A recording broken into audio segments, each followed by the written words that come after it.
Il fut une heure sombre où le monde vacillait sur la crête de l'abîme. L'année 1939 étendait son ombre froide sur les nations, et les hommes, sentant s'approcher les orages de fer, cherchaient une espérance dans les vastes silences du ciel. Je vous dis que c'est dans l'imminence de la nuit que l'âme humaine se souvient de son élan originel. Dans ces heures chargées d'angoisse, de fragiles carlingues s'élevaient au-dessus des continents endormis. Ceux qui pilotaient ces premiers avions ne cherchaient point à fuir la terre de leur père. Ils s'élançaient, au contraire, pour mieux la comprendre. Car l'envol véritable n'est jamais une évasion de l'esprit. C'est une confrontation solennelle et absolue avec la vérité nue du monde. Il est un profond mystère dans notre quête de sagesse. Pour saisir les racines secrètes de l'humanité, il fallut paradoxalement que certains hommes consentent à quitter le sol. En s'éloignant des chemins tracés, en défiant la pesanteur, ils ont mesuré la hauteur véritable de notre condition. Antoine de Saint-Exupéry fut de ces éclaireurs des nuages. De ses batailles avec le vent, de ses dialogues avec les étoiles, il a rapporté cette vérité immuable. La terre nous en apprend plus long sur nous que tous les livres, parce qu'elle nous résiste.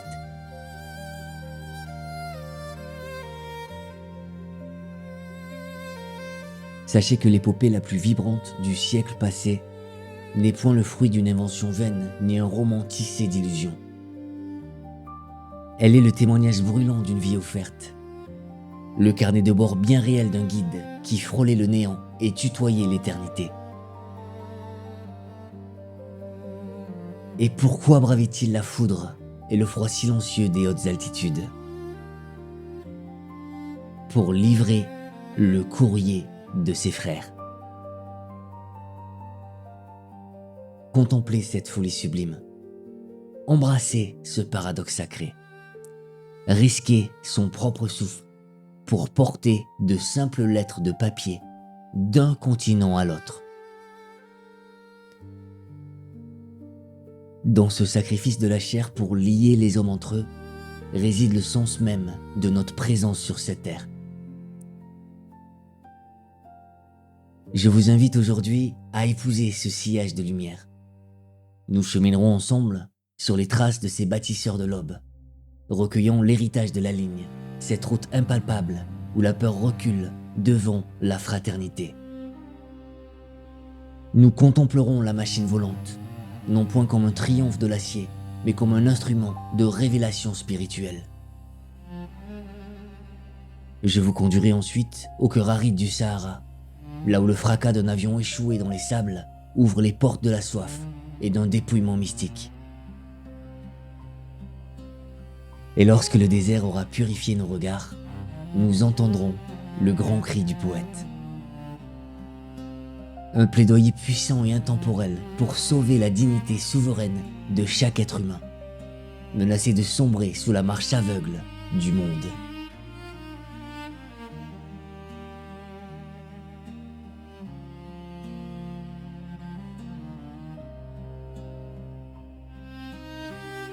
Je vous parle d'un temps où le ciel n'était pas encore soumis au calcul, mais apprivoisé par l'âme. Lorsque le jeune Antoine de Saint-Exupéry s'avança pour embrasser les vents, il découvrit que le papier froid des cartes officielles était aveugle. C'est par le souffle et la voix de son aîné, Guillaumet, que la chair du monde lui fut véritablement révélée. Car la géographie des géomètres est immobile, mais la géographie des hommes est palpitante de vie. Pour le pilote initié, la crête aiguisée d'une montagne n'est plus un simple trait d'encre. Elle est une bête qui veille ou qui gronde. un paisible troupeau de moutons. Une ferme modeste égarée dans la pénombre de la plaine devient des phares sacrés dans l'océan du soir. La ligne n'était point une route abstraite tracée dans le vide de l'espace, mais un héritage mémoriel, un chant sacré transmis de bouche à oreille, de maître à disciple.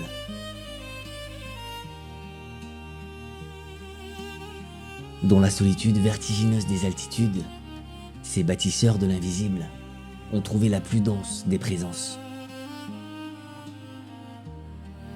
Ils étaient physiquement séparés par les abîmes et les nuages, mais indéfectiblement unis par un fil que ni la foudre ni le temps ne sauraient dissoudre.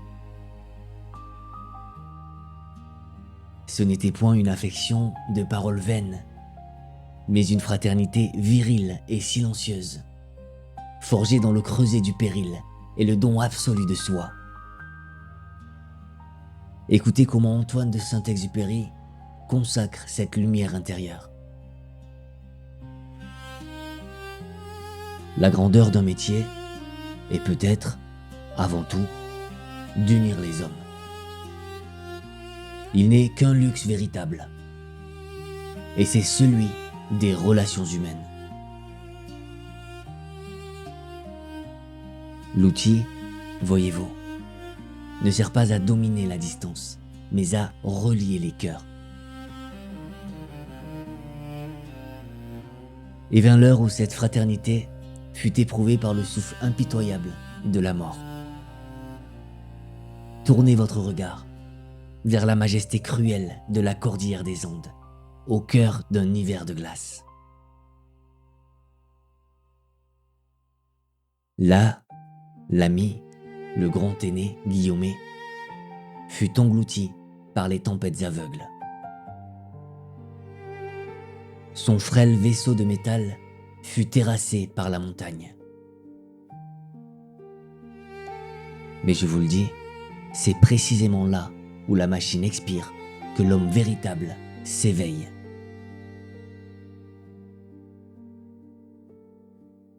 « 5 jours et 4 nuits. 5 jours à marcher dans un désert d'une blancheur assassine, où le sommeil s'offre à chaque pas comme une douce trahison menant au tombeau. Il marchait, la chair meurtrie, le sang figé, portant le poids du ciel immense sur ses épaules brisées. Comprenez bien ceci. Le véritable courage n'est jamais l'éclair foudroyant de l'audace, ni l'élan romantique qui flatte l'orgueil éphémère. Le vrai courage est la lente, la douloureuse, la silencieuse obstination de l'amour. S'il marchait, s'il refusait l'étreinte consolatrice de la neige, ce n'était point pour sauvegarder sa seule respiration. Il marchait par devoir. Il marchait pour sa femme qui l'espérait, pour ses camarades qui le cherchaient. Cesser d'avancer eût été trahir. Dans cet arrachement total à lui-même, il s'était levé bien au-dessus de sa propre douleur. Et lorsqu'il fut enfin sauvé de son linceul de givre, rendu à la chaleur tremblante des vivants, il prononça ces mots éternels où réside toute la couronne de notre condition. Entendez cette déclaration bouleversante, cette prière de l'homme triomphant de la nuit. Ce que j'ai fait, je te le jure, jamais aucune bête ne l'aurait fait.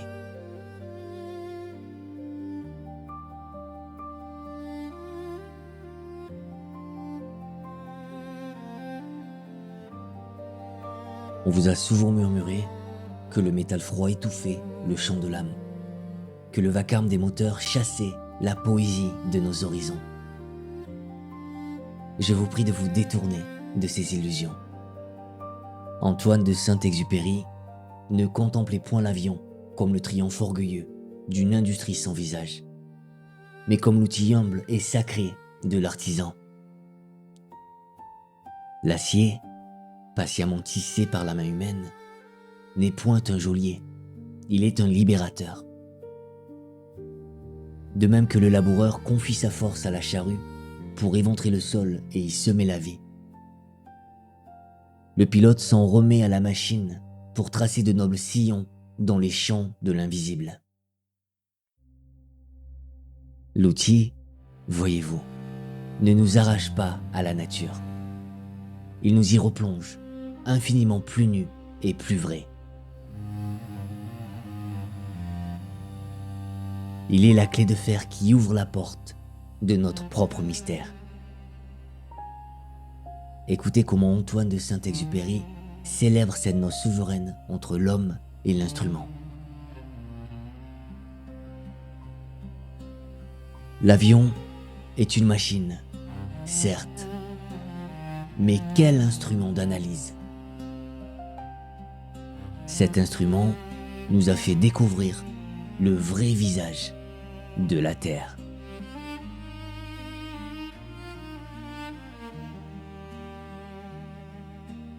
Élevez-vous avec moi dans le temple silencieux des vols de nuit.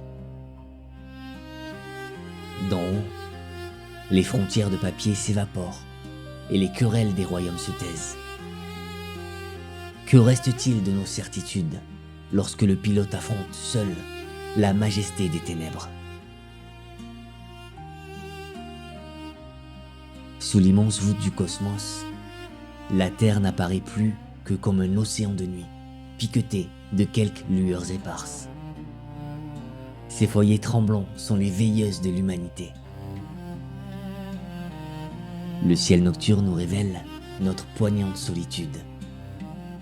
Face aux abîmes étoilés, nous ne sommes que d'éphémères étincelles cherchant à se tenir chaud. L'espace d'une traversée, chaque lumière allumée dans l'obscurité devient l'appel silencieux d'un frère. Pourtant, au cœur de ces lueurs, palpite une douceur intime que l'homme des cimes doit apprendre à délaisser. Contemplez cette oasis miraculeuse, cette douce escale dans une vieille demeure d'Argentine. J'y vois de jeunes femmes dont les doigts purs effleurent le clavier d'un piano. J'y respire la paix dorée des enfants abandonnés au sommeil. Les ondes des hommes offrent le miel du repos, un rempart tendre contre la brutalité du monde. Mais celui qui choisit l'action porte en lui un exil volontaire. Pour étreindre l'infini, il accepte de relâcher la main de l'immédiat. Il sacrifie la chaleur domestique de l'âtre pour épouser la froide vérité des vents.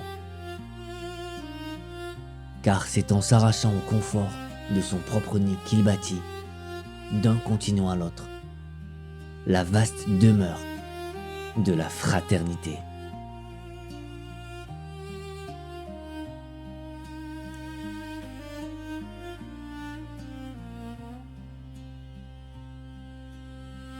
Je vous emporte à présent vers le grand creuset du monde, là où le ciel heurte la terre et où le vacarme des hommes s'éteint dans un océan de silence. Accompagnez-moi dans les sables sans mémoire de Libye. C'est là que l'oiseau d'acier fut terrassé. C'est là qu'Antoine de Saint-Exupéry et son compagnon d'infortune, le mécanicien Prévost, furent précipités du haut des nues pour s'échouer au cœur d'une immensité stérile.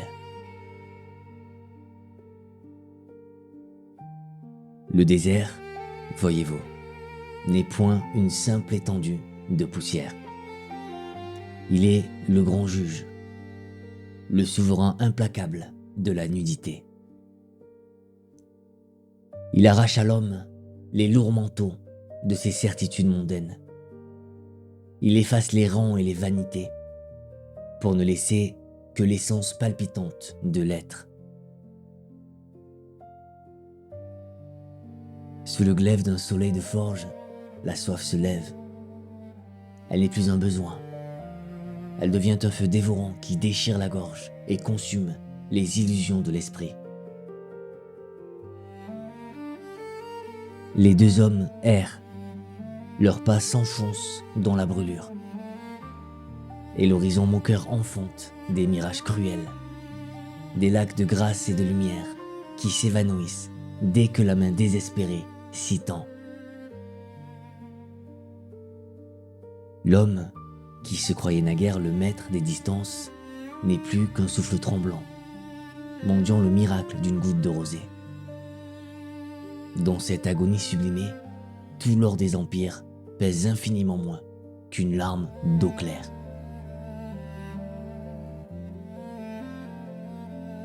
Et pourtant, écoutez bien le chant secret de cette épreuve.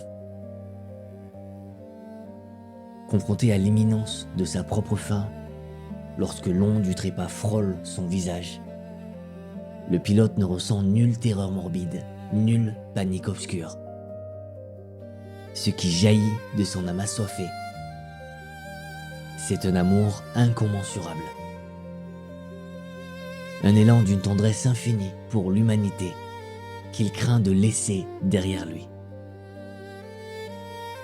Mourir, comprend-il alors, ce n'est point s'effacer, c'est se voir exilé de la grande tribu des vivants.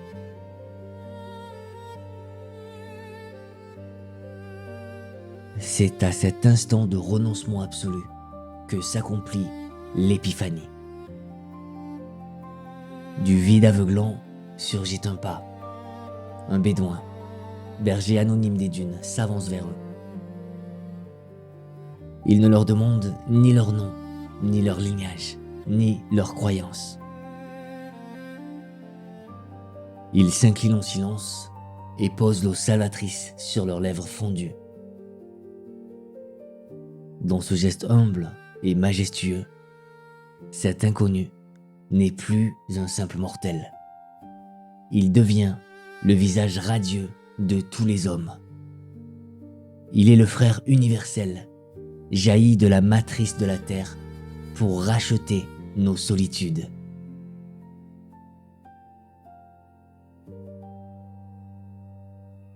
Je vous le révèle, cette rencontre dans le néant ne fut pas seulement la résurrection de deux corps égarés.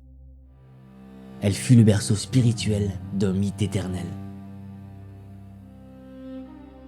De ces sables incandescents, de ce dépouillement sacré, s'élèvera plus tard un enfant aux cheveux d'or, venu d'une autre étoile pour réveiller notre innocence. Car avant de devenir le murmure consolateur offert à toutes les nations, cette vérité fut forgée par la douleur et par la soif. Recevez en votre âme cette pression suprême qu'Antoine de Saint-Exupéry ramena du désert.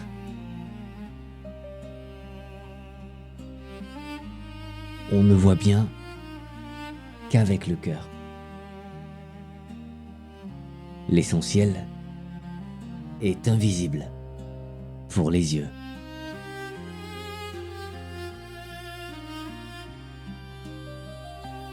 Contemplez ce paradoxe céleste et gardez-le précieusement en vous.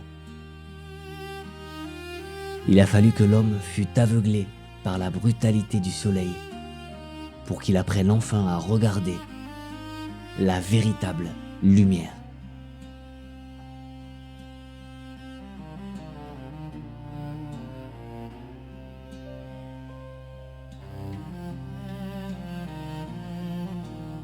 Quittez à présent les vastes étendues où la nature nous dépouille avec majesté. Et suivez-moi dans un autre désert, infiniment plus sombre et plus cruel. Je vous conduis au cœur d'une nuit sans étoiles, dans les entrailles d'un train de fer lourd et poisseux qui déchire les brumes de l'Europe engourdie. Nous ne sommes plus dans l'arène brûlante de la soif, mais dans le gouffre métallique de l'oubli.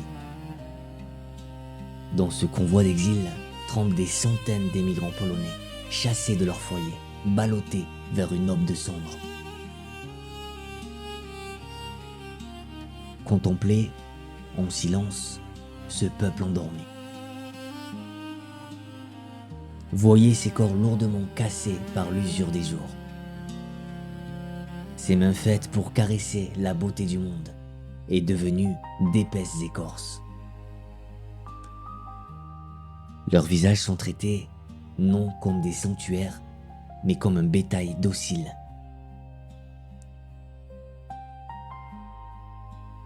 Antoine de Saint-Exupéry marche dans cette allée de soupirs et son regard se voile d'une sainte tristesse.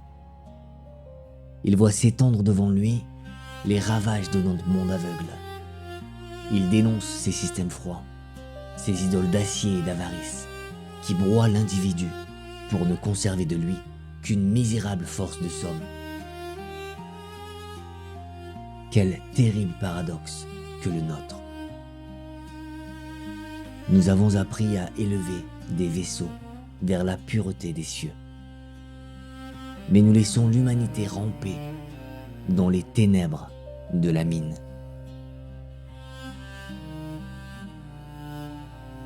Et voici que l'écrivain s'arrête devant l'absolue fragilité.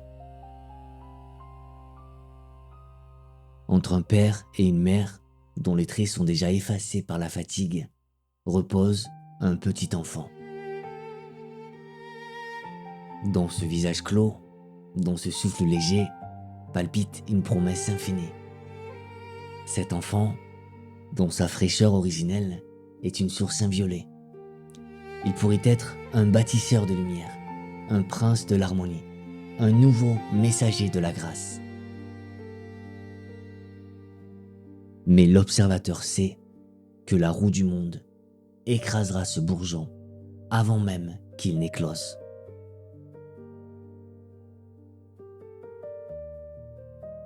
Écoutez le cri de l'esprit.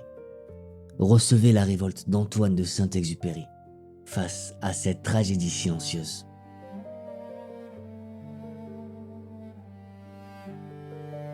Mozart enfant était modelé comme les autres par le pilon. Et je me demande, ce qui nous navre, c'est que sur ce visage, rien ne laisse deviner Mozart.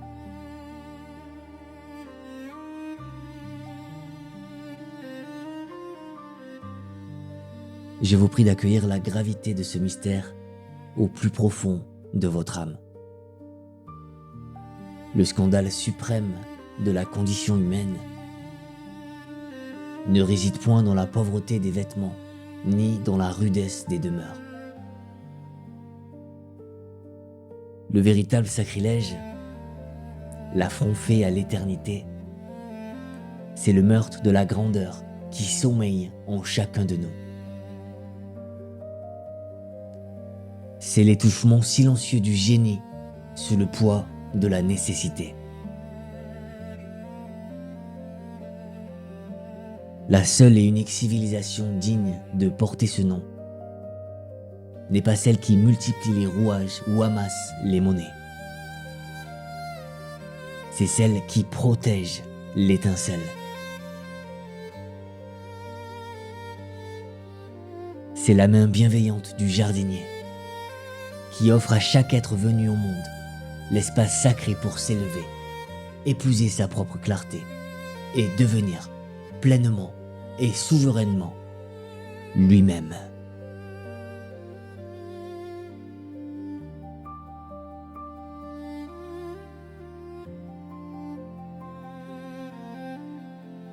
Nous voici parvenus au sommet de notre pèlerinage.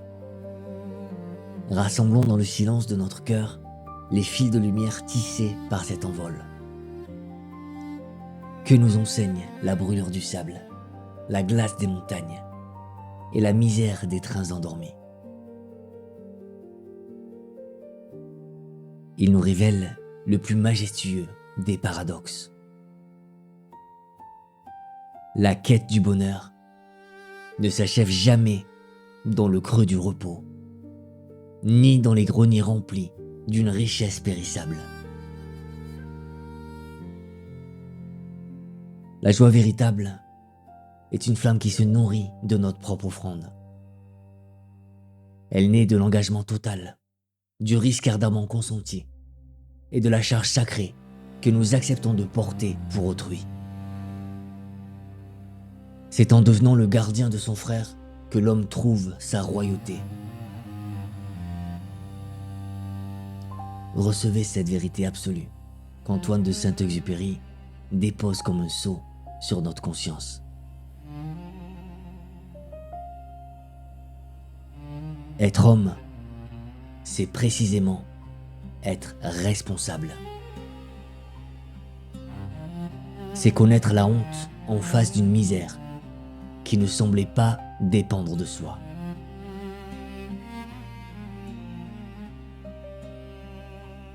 Près d'un siècle a passé depuis que ces mots furent offerts au vent.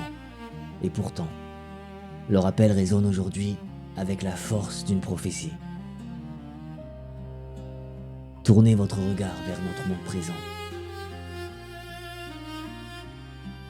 Nous avons bâti d'invisibles toiles qui enveloppent la terre entière. Jamais nos voix n'ont traversé les océans avec tant de fulgurance. Et cependant, au milieu de ce murmure perpétuel, l'âme humaine frissonne, frappée d'une solitude, d'une profondeur glacée. Nous sommes une multitude à nous effleurer, sans jamais nous étreindre.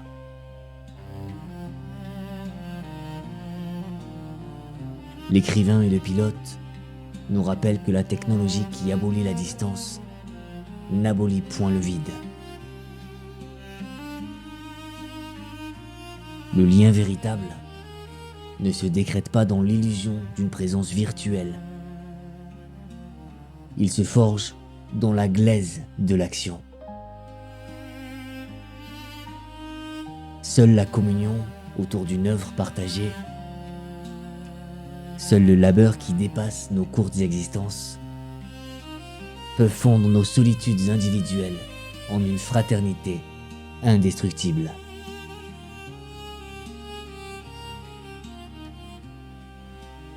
Je m'adresse à présent à vous, à la part souveraine qui veille sous le tumulte de vos pensées.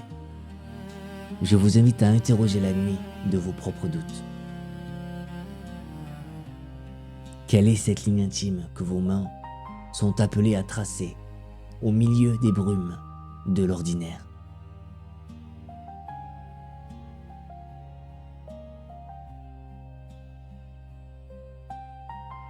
Quel est ce fardeau d'amour qui donnera sa forme véritable à votre destinée?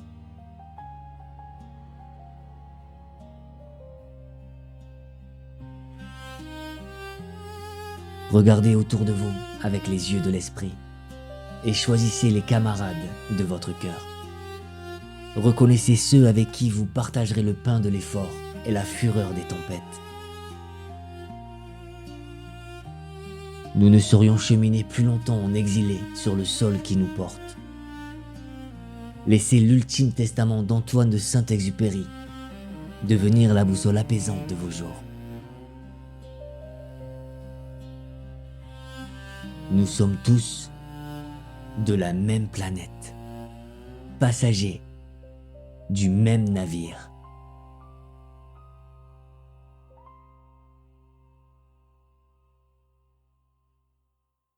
Je vous rends grâce du plus profond de mon être d'avoir uni votre écoute à ma voix le temps de ce vol spirituel et littéraire.